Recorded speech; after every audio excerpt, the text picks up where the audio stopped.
Hello बच्चों, आज कक्षा 9 के लिए पाठ 2 बहुपद पर बात करेंगे। बहुपद को हम इंग्लिश में बोलते हैं पॉलिनोमियल्स। अब इसमें कुछ परिभाषाएं हैं। पहली परिभाषा आपकी आ जाती है बीजी व्यंजक। बीजी व्यंजक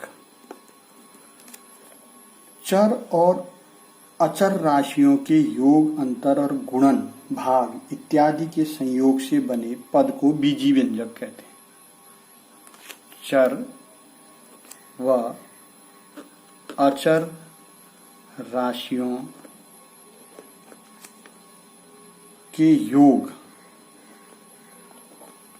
अंतर, गुणन व भाग इत्यादि के संयोग को बीजी व्यंजक कहते हैं।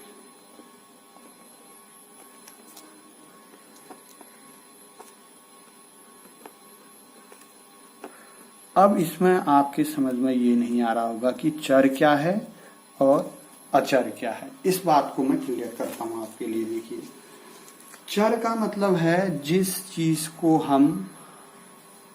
हमें पता नहीं है, हमने मान लिया है। जैसे मान लिया कि कक्षा 6 में पढ़ने वाले विद्यार्थियों की संख्या x है, माना राम की आयु y वर्ष है। ये चर है। ये सारी चीजें चर हैं जिनको हम मानते हैं, जिनका हमें पता नहीं है। जो अज्ञात हैं वो चर है। अचर क्या है? जो हमें ज्ञात है। जैसे हमसे कह दिया जाए कि आपके दोनों हाथों की उंगलियों की संख्या कितनी है, तो 10 कहेंगे, यानी ज्ञात है 10। अब मानेंगे नहीं हम, तो संख्याएं जितनी भी हैं वो अचर में आ जाती हैं। आपके पास कितनी पेन है? मेरे पास अभी एक पेन है, तो ये एक ज्ञात है, तो ये अचर में आ जाता है। चर व अचर राशियों के योग, जैसे हमने ये चर हो गया और ये अचर हो गया, इनके योग से अगर कोई चीज बन जाती है तो हम उसको बीजी व्यंजक कहते हैं। गुणन भी हो गया, जैसे x गुणा 10, ये भी बीजी व्यंजक हो गया।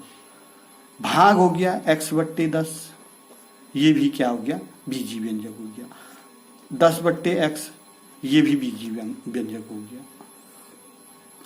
अब इसमें अगली बात आ जाती है बहुपद की।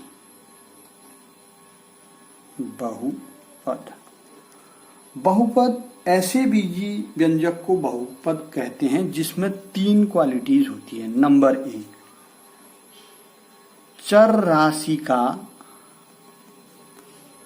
घातांक धनात्मक पूर्णांक हो।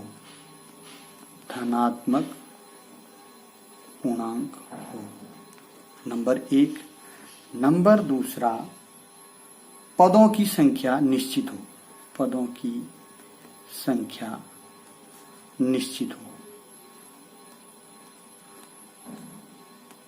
और नंबर 3,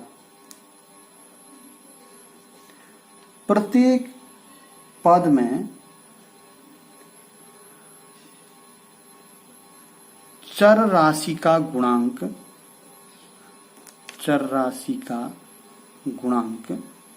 वास्तविक संख्या हो।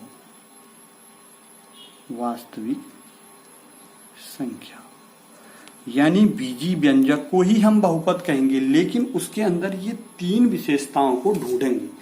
जैसे यहां पर देखिए, ये चर है, ये अचर है, तो यहां पर चर राशि का घातांक धनात्मक पूर्णांक, देखो x की घात अभी लिखी नहीं है तो 1 है, धनात्मक पूर्णांक है 1। ये 10x में भी घात नहीं लिखी है तो ये 1 है। यहाँ पर x/10 में भी ये जो है घात 1 है, लेकिन इसमें घात 1 है, जब ऊपर लेकर के आएंगे तो 10x की घात ऋण 1 हो जाएगा। ये बीजीय व्यंजक जो है बहुपद नहीं है, बाकी सारे इसमें दिख रहे हैं, क्योंकि हमने क्या देखना है, चर राशि का घातांक धनात्मक पूर्णांक हो, पदों की संख्या निश्चित हो, जैसे इसमें 1-2 पद, इसमें 1 पद, इसमें 1 पद, इसमें 1 पद, इसमें तो खैर ये घातांक धनात्मक पूर्णांक नहीं आ रहा है। तो प्रत्येक पद में चर राशि का गुणांक वास्तविक संख्या हो। चर राशि का गुणांक, जैसे x का गुणांक यहाँ पर 1 हुआ, यहाँ पर x का गुणांक 10 हो गया, यहाँ पर x का गुणांक 1/10 हो गया। तो बहुपद को आप अच्छी तरह से समझ लें। जैसे आपको कुछ उदाहरण मैं देता हूं जिनमें बहुपद, अब यहां पर मैं आपको कुछ उदाहरण दे रहा हूं। जैसे ये है, देखिए x की घात 3 धन x² धन 2x धन 3। देखिए यहां पर पदों की संख्या सीमित है, 1 2 3 4 पद है, 1 गुण मिल गया। चर की घात धनात्मक पूर्णांक, जैसे इसमें 3 धनात्मक पूर्णांक है, 2 धनात्मक पूर्णांक है, यहां पर नहीं है तो 1 धनात्मक पूर्णांक है। तो ये बहुपद है। ऐसे ही 4x² ऋण 5।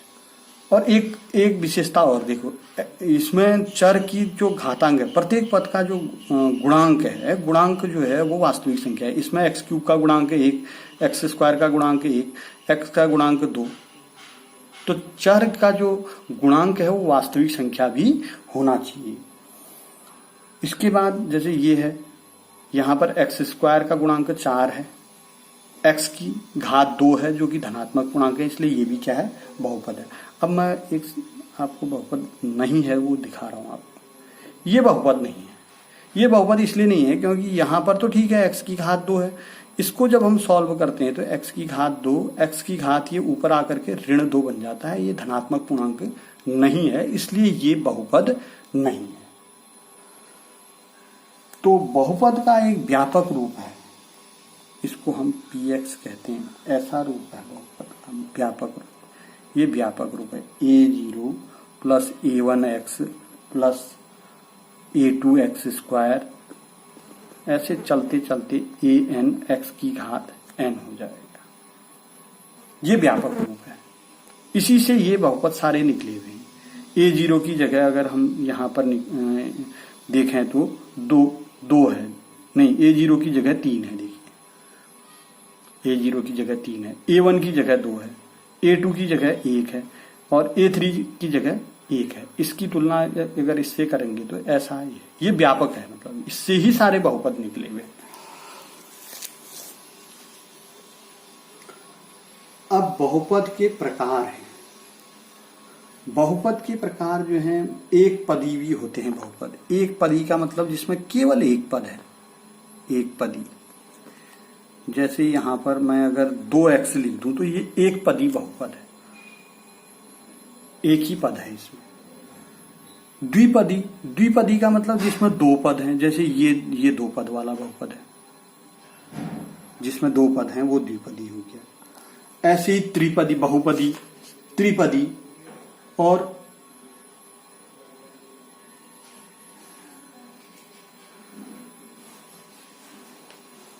शून्य बहुपद हो जाता है कब, यदि किसी बहुपद के सभी पदों के गुणांक शून्य हो तो उसको शून्य बहुपद कहते हैं। जैसे यहां पर ये 0 आ गया, यह भी 0 आ गया, इधर पर भी 0 आ गया, ये जो है शून्य बहुपद कहलाएगा। शून्य बहुपद यानी सभी पदों के गुणांक क्या हो गए, शून्य हो गए, तो उसको हम शून्य बहुपद कहते हैं। अब ऐसे ही रैखिक बहुपद है। रैखिक बहुपद में आपका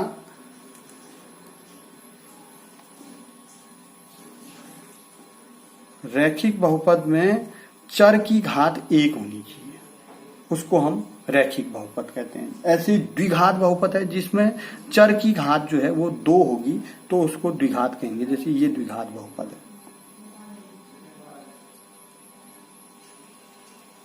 तो अब प्रश्नावली 2.1 के लिए चलते हैं। देखिए एक्सरसाइज 2.1।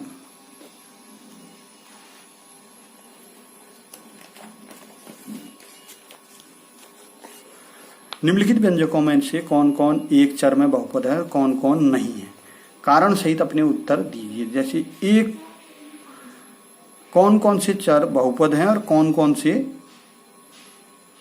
एक चर में बहुपद है। एक चर होना चाहिए, जैसे ये एक चर में बहुपद है पहला, क्योंकि x जो है एक ही चर है, एक ही चर आ रहा है इसमें, तो एक चर में बहुपद हो गया है। घात 2 है, घात 1 है, तो धनात्मक भी है, गुण मिला भी लेंगे, ये एक चर में बहुपद है। देखिए दूसरा वाला भी, क्योंकि इसमें y ही चर है, बस हो गया है। ये बहुपद नहीं है। बहुपद इसलिए नहीं है, t की घात 1/2 आ जाएगा, रूट टी को हम t की घात 1/2 लिखेंगे, और ये 1/2 जो है वो धनात्मक पूर्णांक नहीं है। धनात्मक तो है, पूर्णांक नहीं है। 1/2 जो है वो पूर्ण संख्या नहीं है, इसलिए जो है ये बहुपद नहीं आएगा। बस इसमें इसी को देखते हुए हम कह देंगे। ये चौथा है, देखिए y धन 2/y, y धन 2/y, ये भी बहुपद नहीं है। क्यों नहीं है? देखिए y 2y की घात ऋण 1। अब देखो ये y की घात 1 था, ऊपर आकर के ये घातांक का नियम लगा, इसमें y की घात ऋण 1 हो गया। तो इसमें बहुपद में चर की घात जो है धनात्मक पूर्णांक नहीं है, ऋणात्मक पूर्णांक आ गया, इसलिए हम कहेंगे ये बहुपद नहीं है। और इसमें लास्ट खंड है, देखिए x की घात 10, y की घात 3, t की घात 50। ये बहुपद तो है लेकिन 3 चर में है, x, y और t में। यहाँ क्या पूछा है? एक चर में बहुपद पूछा है, तो ये बहुपद है लेकिन 3 चर में है, एक चर में नहीं है। तो ये पहला सवाल आपका हो गया। दूसरा सवाल देखिए, निम्नलिखित में से प्रत्येक में x² का गुणांक लिखिए। जैसे दूसरा सवाल हमको दे रखा है, पहला खंड है 2 धन x² धन x। बहुत आसान। देखिए x² का गुणांक यहाँ पर अमूमन बच्चे 2 लिख देते हैं, ये x² का गुणांक यहाँ पर 1 होगा, तो यहाँ पर 1 आंसर आ जाएगा। दूसरा, इसका दूसरा खंड 2 माइनस x² प्लस x³। यहाँ पर अगर हम x² का गुणांक देखेंगे तो वो ऋण 1 आएगा, चिन्ह सहित लेना पड़ता है। यहाँ पर धन 1 है, यहाँ पर धन 1 है, यहाँ पर ऋण 1 है x² का गुणांक। तीसरा खंड π/2 x² धन x। यहां पर x² का गुणांक π/2 है। चौथा खंड वर्गमूल 2x ऋण 1। यहां पर x² का गुणांक 0 है, क्योंकि x का गुणांक वर्गमूल 2 है। हमको x² का गुणांक पूछा है, x² है ही नहीं इसमें, तो उसका गुणांक क्या हो गया? 0 हो गया।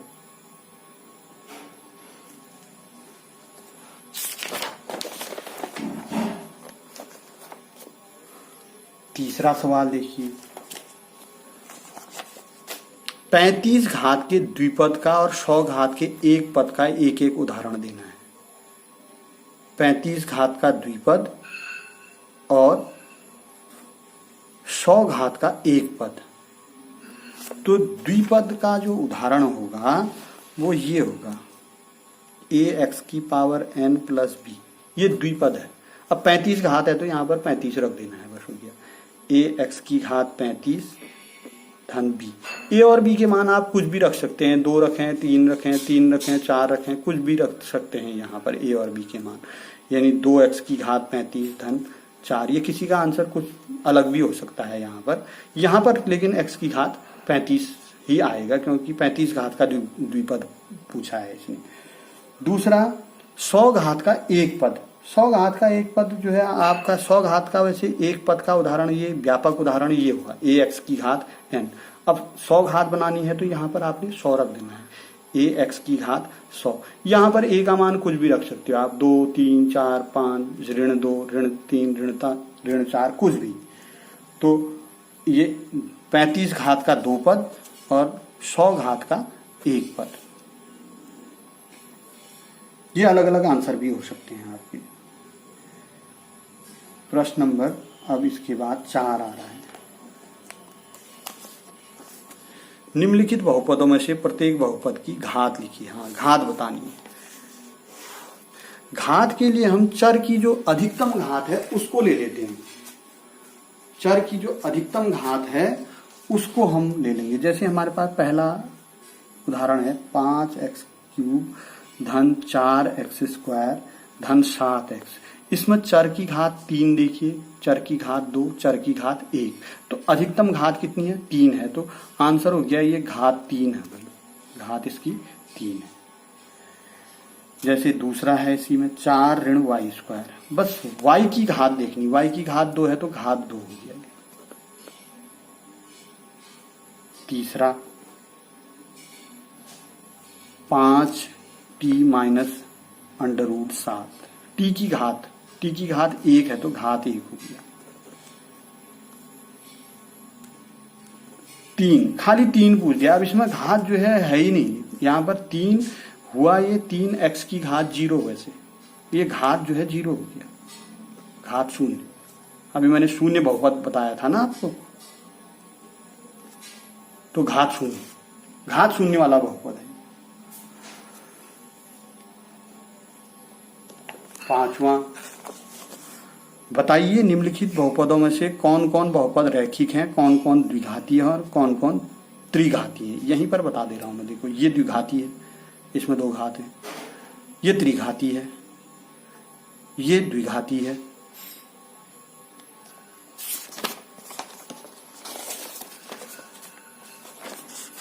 ये रैखिक है 1 + x। ये रैखिक है, इसमें घात 1 आ रही। जो एक घात वाला होगा वो रैखिक हो जाएगा, जो जिसमें 2 घात होगी वो द्विघाती हो जाएगा, जिसमें 3 घात होगी वो त्रिघाती हो जाएगा। ये द्विघात है, द्विघात, ये त्रिघात है। तो आसानी से ये प्रश्नावली पूरी होगी।